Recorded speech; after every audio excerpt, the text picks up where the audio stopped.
Sur le plan national, 4503 personnes sont décédées du Covid-19 depuis le début de l'épidémie.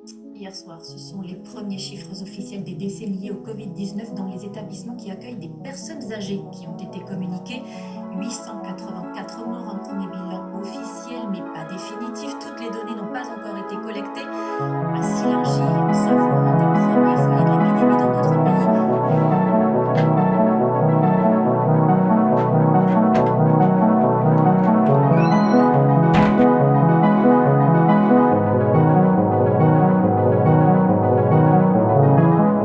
Eux, ce sont mes parents. Ils sont agriculteurs et ils ont accepté de répondre à mes questions. C'est une exploitation polyculture, élevage et production lait en priorité. Et on fait un troupeau de vaches allaitantes limousines. Dans la plaine des Vosges. Pour commencer, j'ai voulu savoir comment ils pourraient se décrire chacun en 3 mots. Amour, amour, amour. Enfin, travailleuse, persévérante et assidue.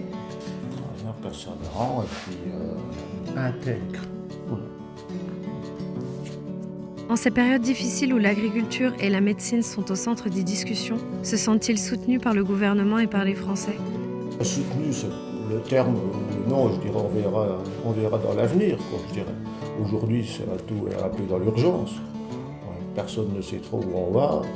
Comme ils soutiennent les infirmières aujourd'hui, comme ils ont soutenu les CRS il y a quelques années, c'est pas pour ça que dans 3 mois, ça ne sera pas leur tour de bâton pour nous. Donc, est-ce que ça restera qu'un effet de passager ou on reviendra à des valorisations de métiers comme ça qui étaient dénigrés, voilà.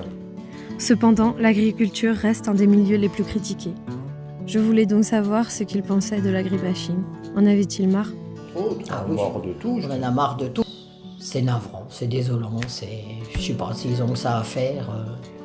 C'est dommage, c'est dommage. Donc il y a la mort d'être dénigré de tous les côtés, sans gagner sa vie. Pointer du doigt. 60 heures, 70 heures par semaine. Mais en ayant un regard plus interne sur l'exploitation agricole, comment voyaient-ils leur travail changé par le coronavirus ?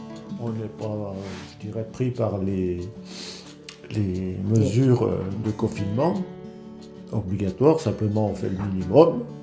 Et puis c'est plus sur du long terme puisque nos différentes coopératives et intervenants sur l'exploitation sont eux confinés, donc au niveau des intrants, nous aussi les techniciens ne passent plus sur le terrain, donc que ce soit par téléphone, soit par Internet, qu'on gère, je dirais, la crise.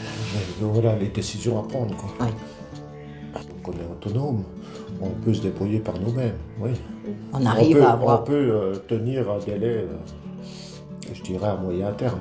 Pour la crise, pour le moment, on arrive à être livré en aliments pour les bêtes, pour le lait, puisque c'est quand même notre production principale, mais bon, le délai de commande doit être fait beaucoup plus tôt qu'auparavant. Et dans tout ça, que pensait-il de l'avenir de l'agriculture ? Ah, ça c'est une bonne question. Donc l'alimentation, la santé resteront les priorités, enfin redeviendront les priorités qu'on avait peut-être oubliées. Et puis après, comment s'en sortira, ça je ne sais pas, on ne sait pas. Bon, les conséquences, elles seront dramatiques pour tout le monde de toute façon, ça c'est sûr. Mais peut-être que l'agriculture reprendra sa part idéale pour nourrir la société. Et peut-être qu'on nous reconnaîtra enfin, comme d'autres corps de métier. Voilà.